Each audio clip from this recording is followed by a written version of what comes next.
양신교회 김길 목사입니다. 오늘 인도함 받는 삶에 대해서 잠깐 시간을 갖고자 합니다.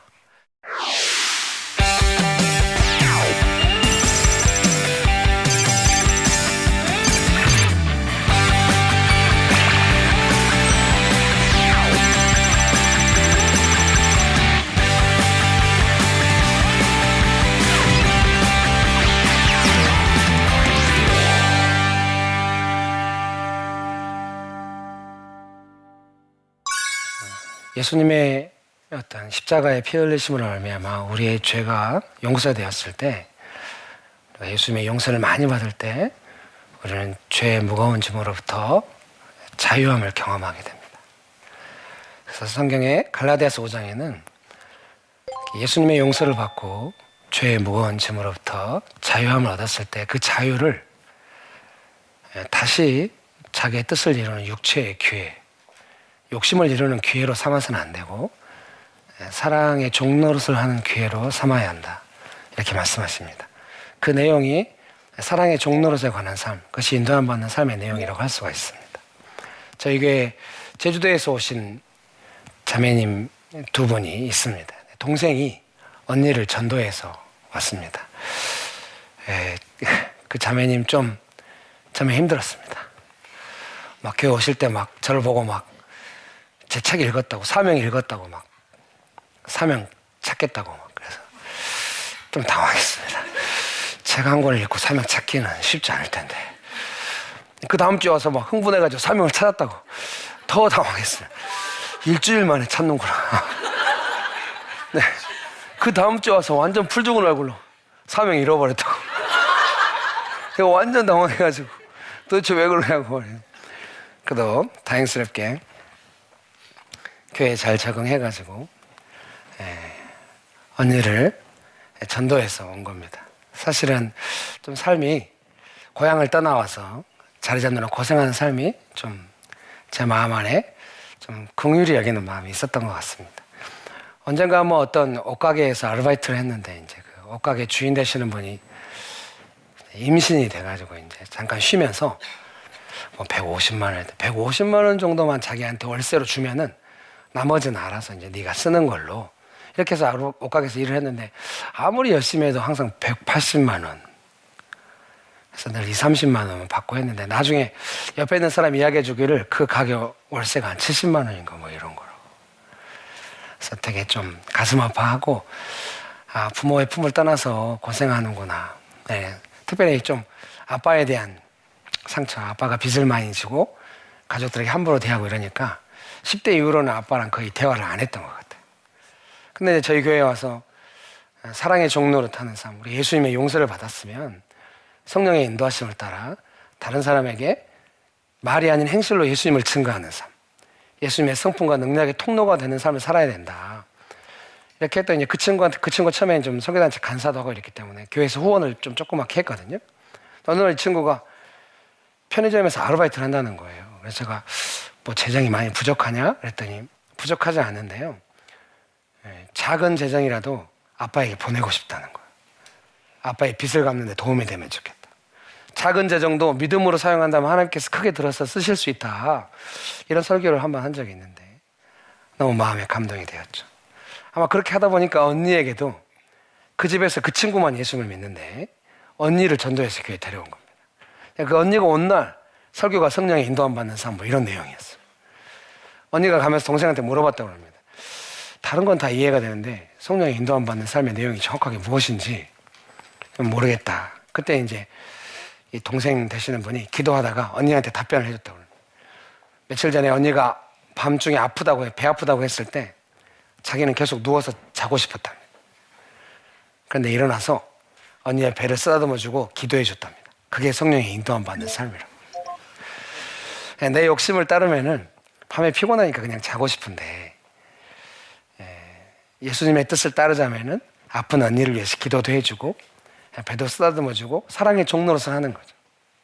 그냥 종이 아니라 예수님의 사랑을 전달하는 메신저 역할을 하는 거죠. 그때 언니가 예수님을 느꼈겠죠. 성령의 역사하심이 있었겠죠. 그래서 아마 전도가 돼서 교회에 나오고 지금까지 신앙생활 잘하고 있습니다. 성령의 인도함 받는 삶이라고 하는 것은 내 욕심대로 하지 않고 성령의 뜻을 따라 예수님을 증거하는 삶을 산다, 이런 의미로 이해가 됩니다. 그런 삶이 있게 되시기를 주의 이름으로 축복합니다. 저희 교회에 또 한 자매님이 계시는데 항상 자매들은 좀 아빠에 대한 상처가 많이 있는 것 같아요. 저희 교회 온 지 한 1년 동안 제가 특별히 어떤 말 하지 않았습니다. 하지 않았지만 기도는 하고 있었죠. 한 1년 좀 지났을 때 뭔가 좀 신뢰가 생겼다고 생각했을 때 제가 물어봤습니다. 나는 좀 권위자들이 무섭냐? 이렇게 말은 안 하지만 계속 지켜보고 있었던 거죠. 그런 건 무서운 걸까요? 좋은 마음으로 지켜보고 있었습니다. 어떻게 도와줄까? 신뢰가 쌓여야 쌤이란 말을 해줄 수 있으니까. 권위자가 무섭냐? 했더니 무섭대요. 왜 권위자가 무섭냐? 그랬더니 어려서 아빠가 은퇴한 군인이신데 좀 많이 강하셨기 때문에 아빠도 무섭고 또 직장에 가서 상사들도 좀 무섭고. 근데 무섭다고 해서 마음에 어려움이 없는 건 아니니까 무서우면 좀 성경적인 방식이 아니라 본인의 욕심을 따라 그런 걸 좀 풀어내고 어려운 삶이 있었죠. 제가 한 1년 정도 지났을 때 권면을 했죠. 네가 예수님의 제자라면은 성령의 인도하심을 따라 아빠에게 가서 예수님을 증거하는 삶을 살면 좋겠다. 나중에 이제 가족들이 여행을 간다고 이렇게 문자가 왔습니다. 그래서 기도했습니다. 여행 다녀와서 이렇게 메일을 보내왔습니다. 자기가 어떻게 가정 안에서 성령의 인도하심 받는 삶을 살았는지. 보통 여행을 가면 아빠들이 화낼 때 있거든요. 저도 있었습니다. 그 집은 그 친구가 큰딸이고 밑에 여동생이 있고 엄마 이렇게 자매님 세 분과 아빠 이렇게 네 식구인데 아빠가 여행 가서 또 화를 냈다는 겁니다.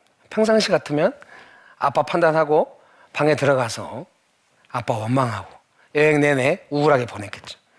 근데 그렇게 안 한 겁니다. 아빠가 화를 냈을 때 아빠의 마음을 받은 거죠. 그리고 가족 모두가 다 낙담하지 않도록 엄마와 여동생을 돌보면서 계속 따뜻한 분위기를 지키기 위해서 뭔가 마음속으로 일을 한 겁니다. 겉으로 보기에는 그냥 평범한 여행이죠. 그러나 아빠를 향한 원망으로 마음이 무너지지 않게 하면서 그때그때 성령의 인도하심을 따라 사랑의 종로릇을 한 것이겠죠. 여행을 무사히 마치고 지금도 그 몇 년 전의 일인데요. 지금도 그 친구가 그때 저는 이제 보낸 메일이 없으나 그 친구는 저한테 보낸 메일을 다시 보면서 이렇게 세밀하게 자기가 사역할 수가 없다고 스스로 자화자찬. 네. 나중에 엄마가 또 교통사고 났습니다. 기도해달라고 문자가 와서 기도했습니다. 나중에 연락이 왔습니다. 엄마가 교통사고 나니까 아빠들이 좀 실수하거든요. 응급실에 갔는데 막 의사들이 빨리 치료 안 해주는 거예요. 너무 응급한 사람들이 많아서 그럴 수 있겠죠.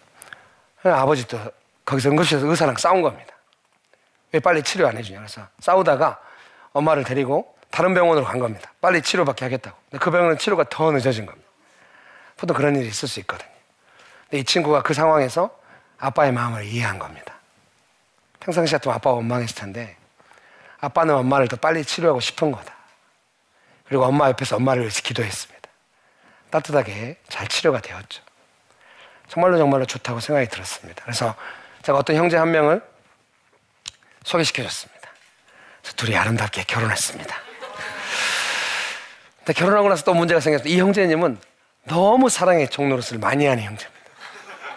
자매가 피곤하고 지친데도 막 다른 사람한테 열심히 섬기고 이래가지고 자매가 힘들어하고 이러는데 제가 처음에 봤을 때는 이 자매가 결혼해서 자매들은 다 결혼하면 남편을 향한 기대가 있거든요. 행복한 가정을 향한 그림이 있단 말이에요.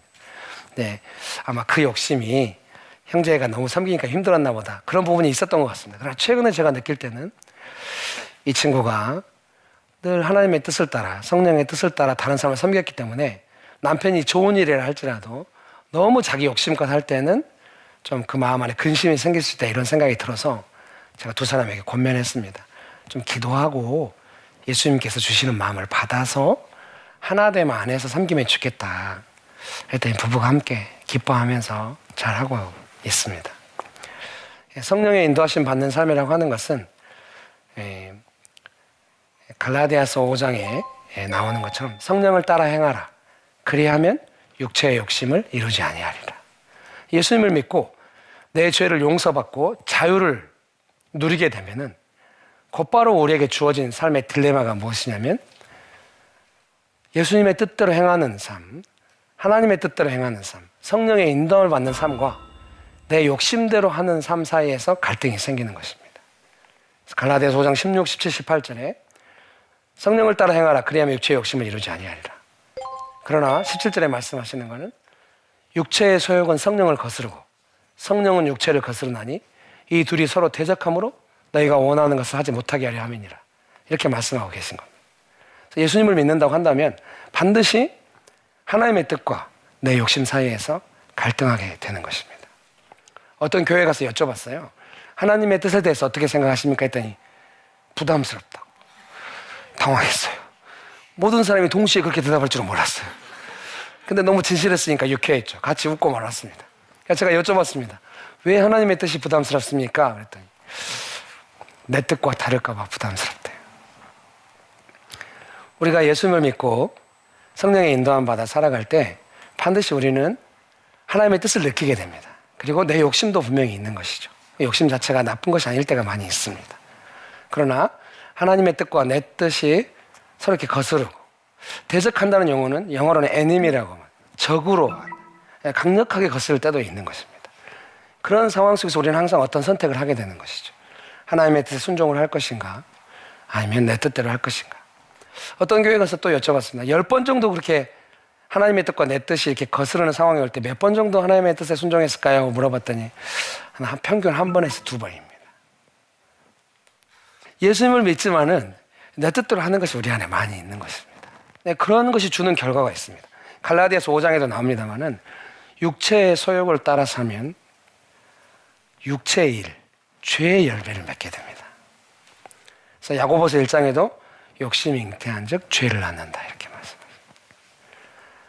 우리가 그 욕심 자체가 막 어마어마한 문제다 이렇게 할 수 없습니다만은 우리 아주 익숙하게 우리의 욕심대로 할 때마다 우리의 삶에는 하나님의 뜻이 사라지고 내 욕심을 따른 죄의 열매들이 나오게 된다는 것을 기억해야 됩니다. 그러면 어떤 사람이 은혜도 풍성하고 죄도 안 짓고 이렇게 있다가 어느 순간 다시 은혜도 없어지고 죄에 약해지고 이러면 뭘 점검해야 되겠습니까?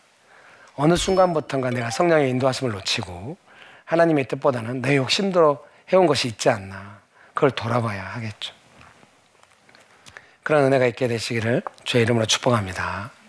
그래서 성령의 뜻을 따라서 하나님의 뜻에 순종하는 것이 아주 중요한 것이죠.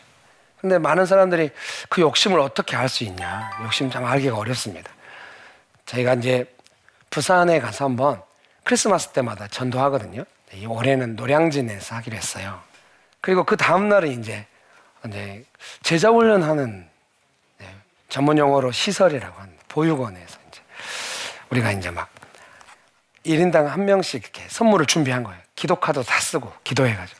그래서 본래 계획은 기도 카드를 쓴 사람이 하나님께서 너를 어떻게 멋진 리더로 키우신다 막 이런 격려의 기도 카드였는데 선물도 나눠주고 받고 싶은 선물 목록을 미리 받았었거든요. 기도 카드도 편지도 읽어주고 선물도 나눠주고 되게 따뜻한 시간 되겠다 이런 생각을 했는데 그렇게 안 됐습니다. 애들이 막 몰려 나왔고 담당자의 부인 되시는 자매님이 흥분해가지고 마이크 잡았고 우왕좌왕하고 막 난리 났습니다. 제가 처음에 드는 생각이 왜 일이 이렇게 됐을까? 이런 생각이 들었지만은 제 마음 한쪽 구석에 뭔가 우리가 애초에 계획했던 그 감동스러운 순간을 누군가 막는 것이 아닌가 그런 느낌이 좀 들었습니다. 그런 시간이 끝나고 나서 이제 저희가 뷔페를 준비해서 뷔페를 먹으러 갈 때 제가 저희 교회 지사들이랑 같이 모여서 잠깐만 오늘 되게 은혜스러웠다. 다들 표정이 뭐가 은혜스러웠냐 그런 표정이었습니다. 저도 잘 몰랐지만 이런 말을 꼭 해야 될 것 같습니다. 그 분위기로 밥 먹으러 갈 수 없었어요. 그래서 제가 정확하게 우리가 의도한 대로 되진 않았지만 우리가 드러나지 않았다. 나는 그래서 하나님께서 기뻐하시리라고 생각하고 있다. 몇 년이 지났습니다. 늘 그 장면이 머릿속에 남아있어요. 왜 그렇게 일이 마치 흩어버리듯이 안 됐을까? 저희 아이들이 사춘기가 됐습니다. 중학교 2학년, 고등학교 1학년 또래인데요. 아빠가 맛있는 간식 사오면 막 어려서는 마이구미 하나만 사와도 아빠 영웅되는 겁니다. 요즘 아주 맛있는 간식을 사와도 들고 자기 방으로 들어갑니다. 아니 당황스럽죠. 같이 먹으려고 사온 건데. 사춘기 아이들의 특징이 뭐겠습니까? 자아가 성장하니까 자기중심적이 되니까 아빠가 아무리 좋은 일을 해줘도 약간 고마워하는 것이 쑥스러운 겁니다. 그 아이들 대부분 사춘기 아이들이었습니다. 그 아이들에게 뭔가 작은 선물 하나 하고 우리가 감동을 받으려고 하는 것이 얼마나 안 좋은 것인가를 깨닫게 되는 거예요. 사람의 욕심이라고 하는 건 그런 것입니다. 그래서 어떤 사람이 어떻게 욕심을 할 수 있냐? 욕심인지도 모르고 막 행동한다. 어렵습니다. 하나님께서 보여주셔야 할 것 같습니다. 저도 이렇게 어느 순간 이렇게 선교단체 간사를 그만두고 나와서 완전 거룩해진 것 같습니다. 수원의 일전동의 반 지하집에서 막 쌀 떨어지고 막 이렇게 살았거든요. 그러니까 제가 거룩함을 잃어버리면 가족들이 다 굶어 죽을 것 같은 위협감이 시달렸어요. 더 거룩하게 하나님께 쓰임 받아야만 먹고 살 수 있기 때문에. 그래서 지나가는 예쁜 여자들 하나도 눈에 안 보이게 되었습니다. 지난번 강의를 들으신 분이라면 이 내용을 아실 수 있는데. 그래서 지나가는 예쁜 여자를 하나도 안 보게 되었습니다. 저 완전 거룩해진 줄 알았습니다. 그래서 난 참 잘됐다 이렇게 감사하고 있었는데 어느 날 또 예쁜 여자가 보였습니다. 마음이 너무 괴로웠습니다. 다행이라고 생각했어요. 옛날에 예쁜 여자 보면 막 달콤했는데 이제 나이가 먹고 훈련을 하니 이런 유혹받는 이런 상황은 좀 불쾌한 상황이다. 이렇게 좀 마음이 바뀐 겁니다. 너무 감사했죠. 근데 당황했습니다. 왜 다시 보일까? 그래서 제가 어떻게 했겠습니까? 이런 죄에 대한 유혹은 뭔가 내가 욕심대로 한 것이 있어서 그 결과로 죄가 나오는 것이 아니겠는가. 그래서 욕심을 찾아보기로 한 겁니다. 최근에 며칠 동안에 내가 뭔가 욕심대로 한 것인가 잠잠히 기도하며 찾아봤더니 제가 책을 쓰고 이제 방송 설교가 나갈 때 수많은 사람들이 막 댓글을 단 겁니다. 그동안 왜 설교 안 했냐? 용서해 주겠다. 너의 설교로 태교를 했었는데. 그런 댓글이나 그런 반응에 제 마음을 빼앗긴 겁니다. 뭔가 사람들에게 인정받는다는 마음이 들어올 때 제가 다시 죄의 유혹에 노출되고 있다는 걸 깨달았습니다. 욕심이 잉태한 즉 죄를 낳기 때문에 우리가 우리의 욕심을 잘 분별하려고 한다면은 그 죄의 내용으로부터 역추적에 가면은 항상 내가 넘어지는 욕심이 있을 겁니다. 그 욕심의 유혹이 왔을 때 넘어지면은 우리는 죄 가운데. 욕심은 정말 많은 일을 합니다. 야고보서에도 욕심으로 말미암아 미혹되어서 속아서 시험에 든다. 이렇게. 원수의 유혹에 넘어지게 된다. 이렇게. 또 욕심이 잉태한 즉 죄를 낳는다. 이렇게 말씀하십니다. 그러므로 또한 갈라디아서에 있는 말씀처럼 5장에 있는 말씀처럼 욕심은 우리를 하여금 성령의 인도하심을 놓치게 만드는 것입니다. 어떤 분이 그렇게 물어봤습니다. 성령의 인도하심을 따라 살려면은 그러면 성령의 뜻을 알고 순종해야 되는데 성령의 뜻을 어떻게 할 수 있는가? 잘 모릅니다. 그러므로 우리가 해야 될 것은 성령의 인도하심을 자주 놓치게 만드는 자기 욕심은 선명합니다. 그 욕심이 올라올 때마다 예수님의 뜻으로 변화시켜가는, 승화시켜가는 그런 훈련이 아주 유효합니다. 제가 막 여름에 더위를 많이 탑니다. 원래 더위를 이렇게 못 참았는지 모르겠습니다만은 아마 몸이 건강해지는 것과 관계가 있으리라고 생각합니다.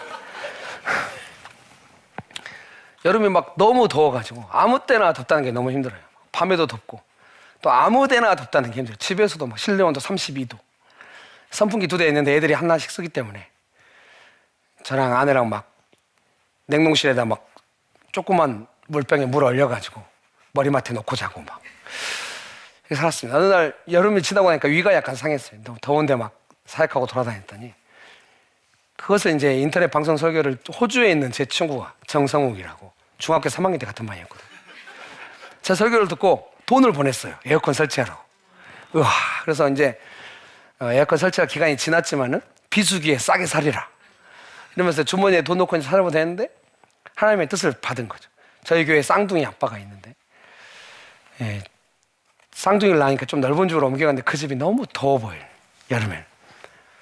헌금해야겠다는 생각이 들었죠. 돈 들고 다니면 꼭 그런 뜻을 받게 되죠. 그래서 제가 아내한테 여보 보내야 될 것 같아. 아내도 뭐 그런 일이 자주 있으니까 그렇게 하시라고. 돈을 보내고 났더니 허탈했죠.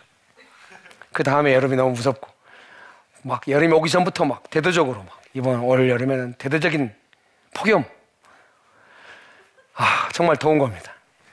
그래서 막 어떻게 참다가 막 물병 얼려가지고 쓰는 것도 막 한계가 있고 더 무서운 뉴스를 8월 달에 듣게 됐어요. 9월 달까지 덥다고. 도저히 안 되겠다. 그래서 에어컨 가게에 전화했습니다. 에어컨 가게에서 답변해 주시기를 지금 주문하시면 9월에 나온다. 이것도 안 되는구나.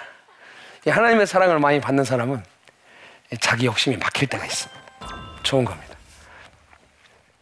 할부로 사고 싶거나 더위가 두렵거나 에어컨에 시원한 바람을 쐬고 싶거나 이런 건 사람에게 필요한 마음들입니다. 욕심의 내용들이 나쁜 거 아니라고 생각합니다. 그러나 어떻게 하나님의 뜻대로 할 것인가가 또 중요하죠. 다행히 태풍이 몰려왔습니다. 자, 그렇게 덥지 않게 장모님이 저희 집에 오셨습니다. 이렇게 자주 오시는 편은 아닌데 기도하고 옷도 사드리고 맛있는 음식도 같이 먹고 즐거운 시간 보내고 가셨습니다. 한 달 있다 또 오셨습니다. 그렇게 자주 안 오시는데 이번엔 좀 날씨가 쌀쌀해 더운 옷도 두꺼운 옷도 사드리고 또 맛있는 음식 먹고 좋은 시간 보냈습니다. 장모님이 가시면서 하얀 봉투를 하나 주셨습니다. 이게 뭡니까 했더니 에어컨 설치하라고. 친구가 보내온 돈의 2배를. 그래서 손현재 씨가 선전하는 에어컨을 설치를 했습니다. 선풍기 2대를 틀고 에어컨을 트니까 전기세도 그렇게 많이 나오진 않았습니다. 목사가 이렇게 밝히면 안 될까요? 사람에게는 하나님 앞에 갈 때까지 다 자기의 뜻이 있습니다. 우리는 자기의 뜻이 있기 때문에 사람입니다. 그런데 우리는 또한 하나님의 뜻이 좋다는 것도 알고 있습니다. 그래서 내 뜻을 살펴서 하나님의 뜻으로 이렇게 순종해가는 과정, 그것이 신앙이 성장하고 있는 과정이에요. 저는 사실 지금 40대 후반이 되어서는 제 뜻이 무섭습니다. 은연중에 제 뜻대로 하니까. 그러면 죄가 나올 가망이 많아요. 하나님의 뜻대로 해야 성령의 열매와 은사가 풍성하게 예수님을 증거하는 삶을 살 수가 있고. 우리가 요셉의 삶에 대해서 잘 알고 있는데 요셉이 형들 때문에 노예로 팔려가고 또 억울하게 누명 쓰고 감옥에 가고 이런 내용을 알고 있습니다. 참 감사한 것은 요셉이 노예로 팔려가서도 하나님께서 요셉과 함께 하셔서 요셉을 형통하게 하셨다. 성공적이고 번성한 삶이라고 번역할 수 있어요. 또 감옥에 가서도 하나님께서 요셉과 함께 하셔서 간수장에게 은혜를 받게 하셨다. 이런 내용이 있습니다. 전에는 요셉은 참 좋겠다. 어려울 때마다 하나님께서 함께 해주시고 도와주셨네. 이렇게만 생각이 들었습니다. 제가 신앙이 성장하고 나이가 먹어가면서 한 가지 깨달은 것이 있습니다. 노예로 팔려가고 감옥에 가도 성령의 인도하심 받는 삶을 놓치지 않았다. 하나님께 인도함 받는 삶을 놓치지 않았다. 얼마든지 형들을 원망하고 자기에게 누명 씌운 사람을 원망하면 삶이 망가질 수도 있거든요. 오히려 그 시간에 요셉이 감당한 것이 무엇이겠습니까? 요셉은 본래 형들의 잘못한 것을 아버지한테 이루고 자기만 좋은 옷 입고 또 해와 달과 열한별이 자기한테 잘하는 꿈을 꿨을 때 형들에게 그 꿈을 이야기할 때 좀 뉘앙스가 있었죠. 형들이 그 꿈 이야기를 듣자마자 네가 그럼 우리를 다스리게 된단 말이야? 우리가 너한테 절해야 돼? 아마 다스리겠다는 식으로 말한 게 아닌 거죠. 형들이 그 꿈 때문에 열받아가지고 요셉 죽이려고 하죠.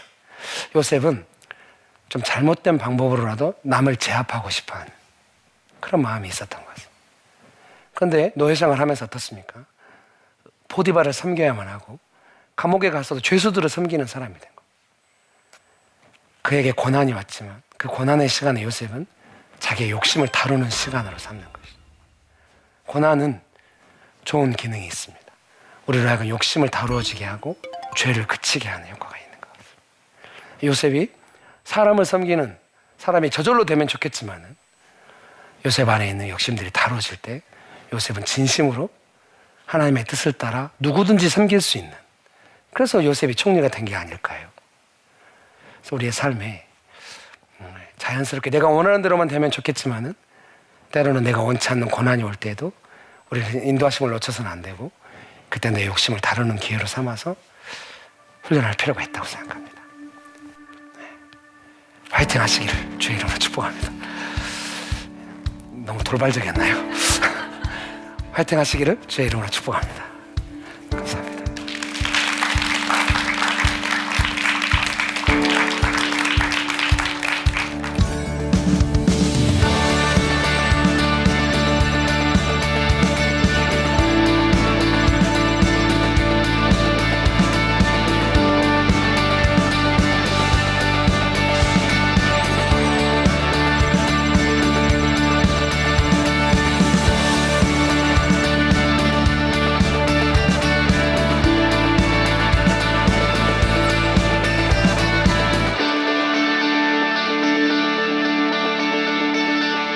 지금 영상으로 질문이 하나 와 있다고 합니다. 그래서 영상을 보시고 답변하는 시간을 갖도록 하겠습니다.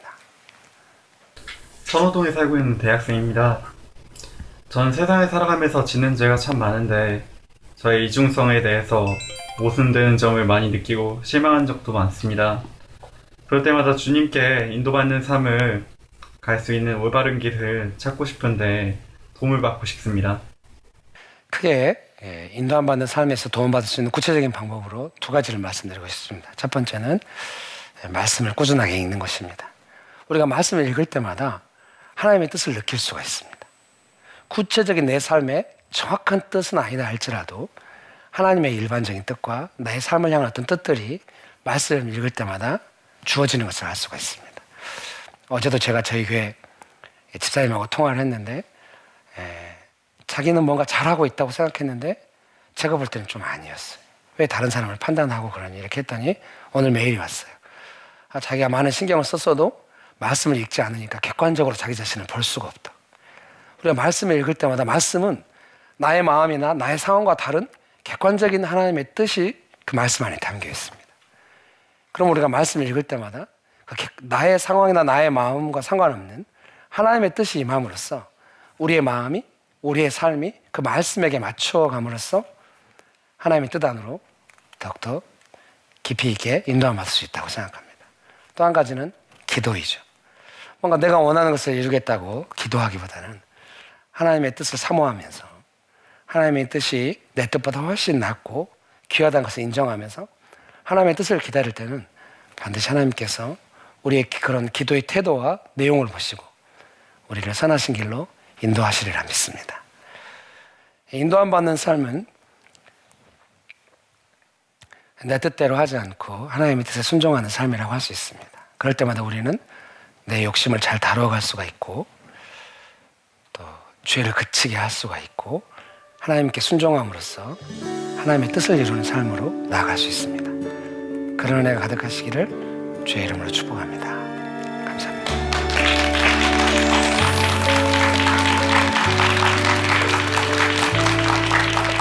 거기에 연탄 아궁이에는 그 주전자 물이 끓고 있었는데 거기로 떨어지면서 뜨거운 김, 왼손은 그 뜨거운 물을 짚고 그 뜨거운 김이 얼굴에 오면서 3도 화상을 입었는데 항상 제 주변에 아이들이 막 몰려왔었어요. 너무 파충류 같다, 괴물 같다는 그 얘기를 저를 향해서 하는데 하나의 빛이라도 있었으면 제가 그 빛을 보고 갔을 텐데 그 당시에는 제가 붙잡을 것이 아무것도 없더라고요. 내 인생의 가장 깊은 고난과 절망과 슬픈 그 순간이 어떻게 보면 하나님의 타이밍이고 하나님이 우리에게 올 수 있는 어떻게 보면 가장 축복된 시간인 것 같아요.